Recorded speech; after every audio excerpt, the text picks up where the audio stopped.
அனைவருக்கும் வணக்கம். எனது பெயர் விபா. நான் இன்று பேச போகும் தலைப்பு தாயன்பு. தாயன்பு எம்மை இந்த உலகுக்கு தந்தவர் அன்னை. தாய், அம்மா, மாதா என்னும் அன்பான சொல்லுக்கு உறைவிடம் தாய். அம்மா என்றால் அன்பு என்று சொல்லுவார்கள். இது முற்றிலும் உண்மையே. கடவுளின் அன்பை நாம் உணர முடியாமல் இருக்கலாம், இறைவனை பார்க்க முடியாமல் இருக்கலாம்.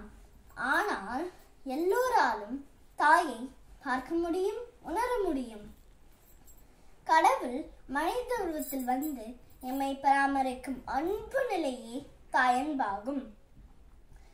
இதனால்தான் அம்மாவையும் கடவுளையும் தாயே, மாதாவே, அன்னையே என்று அழைப்போம். தான் பெற்ற பிள்ளை வளர்ந்து பெரியவனாகி நல்லவனாய் வாழ வேண்டும் என நினைப்பது தாயன்பு.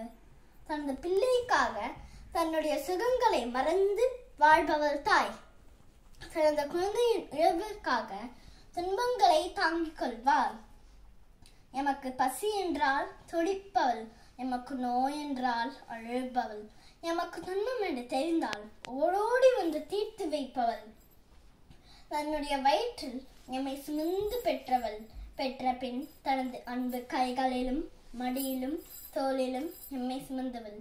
நாம் வளர்ந்த பின் எம்மை தன் மனதில் என்றும் சுமக்கும் ஒப்பற்ற தெய்வம் தாய்.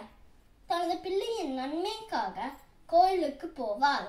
தனது உடலை வருத்தி தொண்டுகள் செய்வாள்.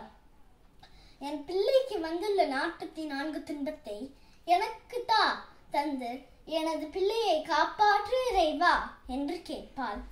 எமக்காக இறைவனிடம் கும்பிட்டு வரம் கேட்டு நிற்பாள். இப்படி காப்பாற்றும் குணம் கொண்ட தாயன்புக்கு எது ஈடாகும்? இப்போது தெரிகிறதா? இறைவன் தான் தாயாக வந்து எம்மை வளர்க்கின்றான் என்று இப்போது விளங்குகிறதா? தாயை சிறந்த ஒரு கோயிலும் இல்லை என்ற பழமொழி நின்னை தாயை போற்றுவோம், தாயன்பை போற்றுவோம். நன்றி, வணக்கம்.